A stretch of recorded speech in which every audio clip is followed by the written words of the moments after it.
So Robert Garcia continues to spill the beans and be a chatty patty. And I'm not criticizing him for it, by the way. It allows me to make content about it. All right, so keep it coming. But that's the way Anthony Joshua might see. He might look at Robert Garcia and think this guy's a chatty patty. And perhaps that influenced his decision to go looking for another trainer. Who knows? Anyway, Robert Garcia, in this instance, said the following. Because everything was kind of easy and quick for him, he thought that that was the right way to do it, that he didn't need to do it another way. But when the time comes for this kind of fight, such as Usyk, with fighters of a higher level, tougher fights, harder fights, you need a stricter camp where he follows indications. Joshua is a dedicated fighter. He does and listens to what he is told to do, but maybe he thinks that he was a champion without doing that much or without commitment. But when you are fighting against opponents like Usyk, that is something different. All right, those are the words of Robert Garcia, aka Chatty Patty. And I just like the term Chatty Patty. It's funny to me. I'm not having a go at Robert Garcia. I'm not dissing Robert Garcia. Keep it coming, Robert. I'm very interested in the stuff that he discovered about Anthony Joshua in that camp. Now, before I come on to what Robert Garcia said, there's a quote here from AJ. And he said, quote, "So when I'm ready, I'll get back in the ring. You know what it is? I ain't a champion and it's just hurting a lot. I'm in the gym rebuilding and restructuring everything everything I got to do inside and outside the ring. There's a lot that goes on outside the ring in my life, which makes my ring life complicated. So I just need to simplify a lot of stuff outside the ring and then just put my full attention in the ring, really. My life is complicated. Boxing has become a bit complicated for me. Everyone is just trying to make the most of this time while I'm boxing, and they are doing a good job. But it does affect my ring activity as well. So I just always try to push all that stuff away. It's a challenge. I'm just trying to get it out of the way this year so that next year I feel more focused," unquote. Those are the words of Anthony Joshua. And just to address this quickly, what is Anthony Joshua talking about? My best guess would be commitment to sponsors, because he's got to do all these adverts and interviews and all this media stuff to promote certain products, that he's got deals to sponsor. Maybe it's that, maybe it's family, building family members' houses and taking care of people and this, that, and the other.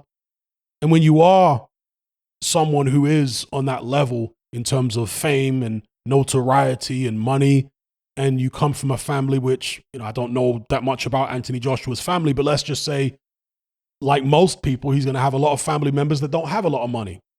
There can be a scramble. They can be, in some instances, jumping over each other to get some money from you. That's just the nature of human beings. Right? This is no indictment on anyone's family specifically, but it's just, generally speaking, this goes on. So I don't know whether that's the case in Anthony Joshua's family, but it's a possibility. But certainly I would think maybe working with all these sponsors and all these kind of commitments he's got, perhaps he's referring to that. Now, as far as what Robert Garcia said, that Anthony Joshua isn't committed enough, maybe that ties into what Anthony Joshua said with, not being able to focus completely on boxing, having all these commitments outside, it distracting him. Maybe that's what it was. Or maybe that's partly what it was. Anthony Joshua, in that meltdown he had in the ring after the Usyk rematch, spoke about not being the size of a Rocky Marciano or a Joe Frazier or these other heavyweights he mentioned, and therefore it's unrealistic to expect him to be able to train like those guys in terms of endurance. Now, I saw, in fact, let me not go into that, but I was going to talk about an interview with a trainer I saw, but that will just take me down a whole rabbit hole and I'll end up talking for ages. So let me just make it short and sweet. The old training methods that fighters used to use before the days of S&C, before the days of all this sophisticated modern training, fighters back in the 20s, 30s, 40s, 50s could do 15 rounds at a tremendous pace. And obviously these are smaller guys than Anthony Joshua. But even if you compare them to their equivalent weight divisions today, fighters of the same weight today, they appear to get less tired with more apparently primitive training methods, with less scientific diets. They had better stamina, better endurance, appeared to be tougher. Well, how can that be? I do tend to suspect that a lot of this modern stuff with the S&C and so on and so forth isn't necessarily perfectly optimized for boxing. It might be very well optimized when it comes to reducing body fat, and it may be very well optimized for other sports. I don't know. But when it comes to boxing, I suspect in many cases it's not very well optimized for this sport. And the reason I say this is because a tree is known by its fruits. If you want to look at how successful something is, just look at the results. You don't need to listen to people with degrees in nutrition and sports science and all this kind of stuff. You don't need to listen to them. All you have to do is look at the results. You can cut through all the jargon and all the spiel and look at what they're producing. And if the fighters 50, 60, 70 years ago had better stamina and better work rate than many of the fighters that have S&C coaches and nutritionists and all this stuff now, then clearly the modern ways aren't all they're cracked up to be. Now, with that being said, I always say that there's no one-size-fits-all method. So what works for one person might not work for another person, you see? And with Anthony Joshua specifically, I think that all of the weightlifting wasn't working well for him. It was affecting his stamina. It was affecting his fluidity, etc., etc. But he seems to really enjoy that type of training.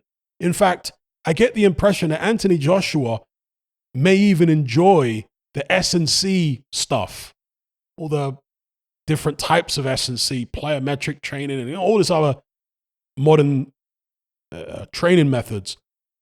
He seems, from what I've observed, to enjoy that stuff more than boxing training. You see, Tyson Fury said this a while ago with regards to getting in shape to box. It's not rocket science. If you want to be able to have good stamina, then hit the bag for rounds and rounds and rounds and rounds and rounds and rounds and rounds. Not the pads, because the pads don't have as much resistance as the bag. Yeah, have a trainer by you, pushing you, and hit the bag 15, 20 rounds.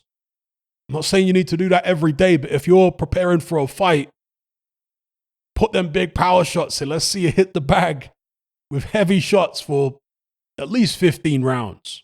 Yeah, even if you're a big guy, spend more time doing boxing-specific training, not all this other S&C stuff. Punching. You can jump on a rowing machine but you're not going to be rowing in the ring, are you? You're not going to be pedaling in the ring. You're not going to be squatting or deadlifting in the ring. Well, squatting maybe a little bit, right? You're bending down underneath a shot. But a lot of the stuff that you see fighters doing, how is that replicating what you're going to be doing in a boxing match? Do you know what I mean? And so I know Tyson Fury does a bit of S&C here and there, but as far as I'm aware, he's more old school in his training methods. And a lot of successful fighters are more old school. They're not so interested in all the modern stuff. I might do a little bit of it, but they primarily focus on stuff that is actually relevant and specific to boxing. It really isn't rocket science. Right? Vladimir Klitschko, for example, didn't like to used to do road work. And some people say, oh, that's crazy. You have to do road work, but things that work for some people don't work for everybody. David Hay also didn't do road work. He used to do sprints, but he wouldn't do long distance road work. He said he messed up his knees and he got shin splints and all that kind of stuff. Same situation with Vladimir Klitschko. So what Klitschko used to do is shadow box in the ring on that spongy canvas. The one that he took into his fights that he tried to use in the Tyson Fury fight. Well, I think they removed like a layer or two of the foam, but there was still a couple layers remaining, so it was still quite spongy. But Vladimir Klitschko would have a ring, like a big ring, and he'd have his bags hanging in the ring and this very spongy canvas. And he would move around, first of all around in the ring for like half an hour, just building up the leg strength, building up, all those little muscles in the legs, the lower leg, the upper leg, etc. And punching, throwing proper punches while he's doing it and maintaining his form. And then when he would do his bag work, his bag would be inside the ring. Okay, so it's not like switching from that spongy canvas and then going on a hard floor where it's easier to move around. It's not as tough on your legs. No, it's doing the bag work in the ring. So everything that he was doing, let me not say everything because he used a lot of modern training methods as well. But with regards to that, it was boxing specific. Because you're not literally going to be running in the ring, are you? The motion of going for a jog or even doing hill sprints, it's not the same as when you're in the ring moving around. You're using slightly different muscles more than you are when you're running. You see? So when I see fighters doing this very specific, boxing specific type training, I think, okay, this guy's onto something. And as I say, if it works for you, it works for you. I just think Anthony Joshua and other people have said this, needs to focus more on boxing training and leave, I'm not saying the S&C out completely, but reduce it significantly. And he's appeared to do that anyway because he's lost a lot of bulk.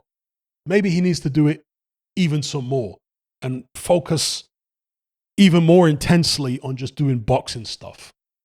If you want to be able to punch a lot and not get tired, do loads of punching in the gym.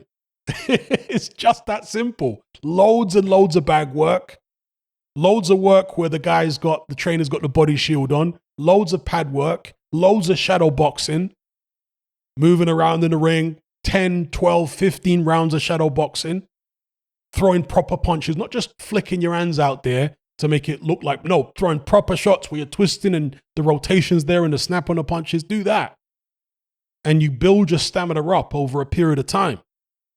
And obviously, you're not going to be able to take a guy who has poor stamina, when he's an athlete, relative to other elite boxers, and get him to have the greatest stamina in the world. No, but you'll be able to improve the level of stamina he has now. That's the point I'm making. So AJ's never going to have the stamina of a Usyk, maybe never even the stamina of a Tyson Fury, but he can have better stamina than he's got now.